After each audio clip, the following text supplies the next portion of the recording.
Hello and welcome to Apex Live, Oman's most popular online talk show. This week we are in conversation with Mr. Bill Hunt, and Bill is the Chief Executive Officer of the National Detergent Company in Oman. So Bill, thank you very much for joining us. Pleasure, Mark, pleasure. May I start by asking you, what does the National Detergent Company actually do? Well, it's a good question and a timely question for what's happening. We're really a chemical-based company, and we produced a number of cleaning products, which are cleaning, and I say that from personal cleaning, so personal care products, home care products, and general antiseptic products. All manufactured in Oman? All manufactured in Oman. We have Okay. 6 manufacturing facilities, but everything is done in-country in Oman. Given the health emergency that we're all facing, what the National Detergent Company is able to do in the light of that crisis? Yeah, what's happening is obviously of great concern, and it's something that has not just the attention of the National Detergents Company, but the attention of the world. Yep. And what we believe at NDC, we believe that we have a social responsibility.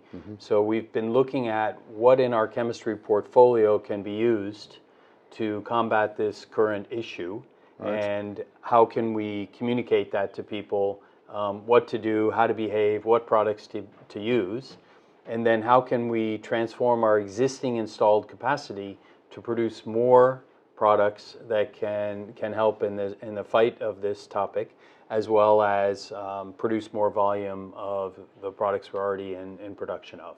The National Detergent Company is in fact an environmentally conscious, science-based chemical company, correct? That's it. And in light of that, are you able to offer any insight into these hand sanitizers and what actually is effective? Sure.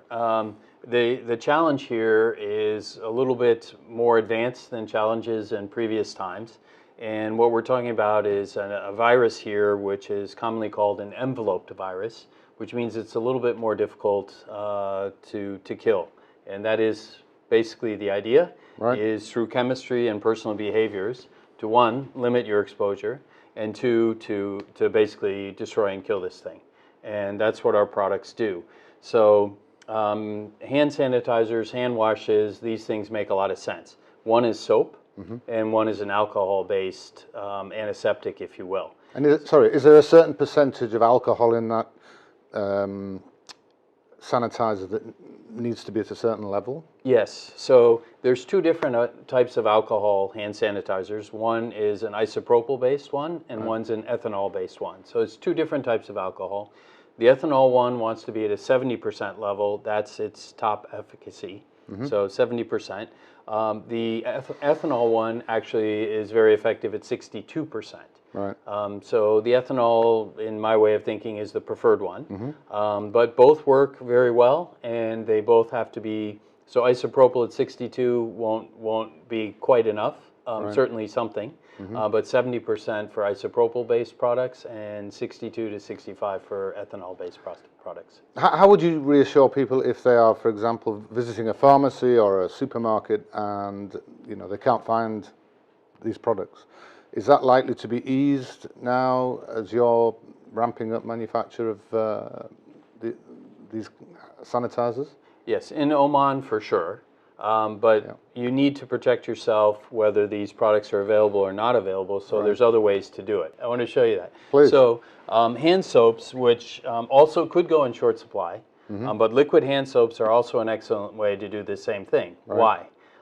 Actually, hand soap is as effective as sanitizer, but we use soap and water, and the mechanical action of actually washing is as important as using the soap. And how often should you be doing that?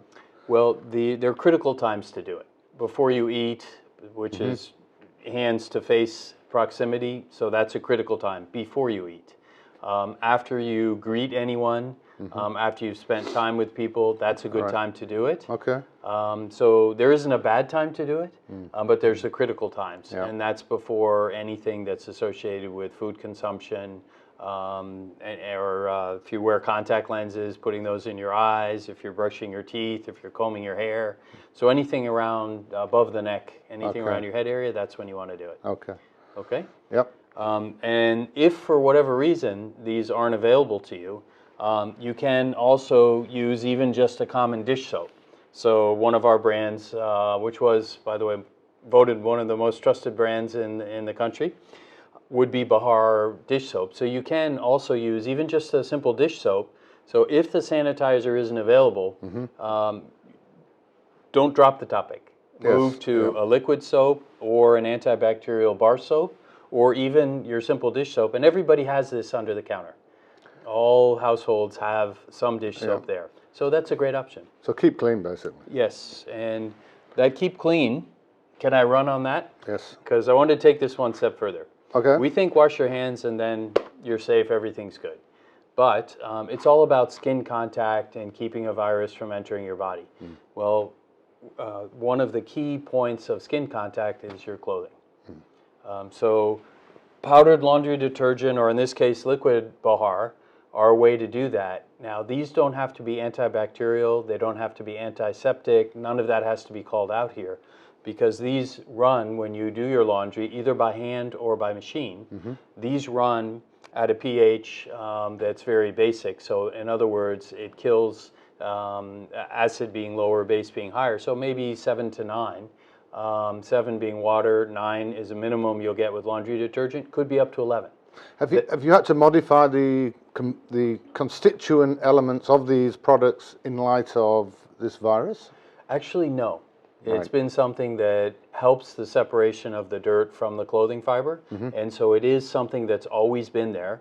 We're now ensuring that it's there and checking that just to make sure, but it does kill all viruses and bacteria. So the recommendation would be do your clothes every day. If you're out and about, people are out and about less, but if you are out and about, do the laundry. The thing that has the highest touch with your clothes, with your skin, is your clothes. If those are clean, you're starting from a very good point. I wanted to add one thing, if I could, Mark. Please. Okay, so we're also in the Middle East, so a woman might be wearing a hijab, men might be wearing headscarves as well, and in this case, you have something that's on your face, your eyes, for sure over your ears, so this is a potential for a contagion to jump to you. So in this case, it's particularly important to be doing the laundry, be doing it frequently, and so whether it's washing your hands or washing your clothes, these are key topics. Well, that's all good advice, and I'm sure everybody watching appreciates that, and thank you for that. It's a pleasure. On the subject of clean, obviously Bahar is the sponsor of the Bitter About Litter campaign, which is all about cleanliness in the environment. But what's all this about frogs? Well, I'll tell you, first of all, we love Hoppy the Frog, and Hoppy the Frog wears this Bahar logo, and we appreciate that, and we really like partnering with Hoppy.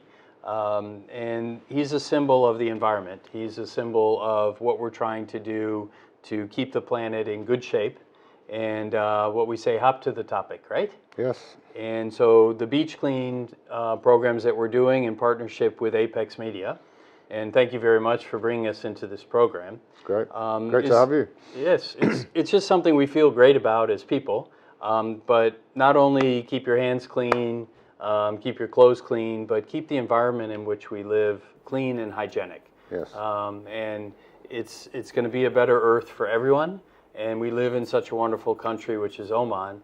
It has such a natural beauty, and the desire to be outdoors is a part of life here. Yeah. So just to be able to do that in a clean environment is so meaningful, and we want to be a part of that as National Detergents and the Bahar brand. We want to stand for social responsibility as it relates to the environment. And I think looking for positives in this current period, one would have to think that a bonus, if you like, when we come out of the other side, which God willing will be soon, there'll be a greater awareness of cleanliness, both personally and environmentally. Let's hope. Yeah, I think you're right, Mark, and you also make a good point, which is we will come out the other side. One final question I have for you. Yes. Obviously, you are in the chemical sector, but with Oil and gas, particularly oil being a very big part of the GDP in Oman. Do you participate in that as a business? Yes, so the same types of chemistry that separate dirt from clothes or kill bacteria, that same separation technology is also used below the ground in the oil extraction business, where we have oil and water compressed together. We actually put our product down the well, and that separates the oil and the water. Oil being less dense than water floats to the top, and then you can pump off just the top. So it makes oil extraction cheaper. You have less that you're taking out of the Earth's core, so we believe it's environmentally a better approach. And it makes the products that come downstream then lower cost for people, so more affordable. Wow. So it's remarkably amazing. the same chemistry. That's incredible. Yeah. Bill, it's been an absolute pleasure. Fantastic advice and very interesting conversation with you. Thank you for coming to see us, and we wish you every success going forward. Thank you very much for Apex Media, everything you do for Oman, everything you do for the environment, and it's a pleasure always to see you. I was going to shake your hand, but I think I need to. Okay, we'll do it. Thanks. Thanks, Mark.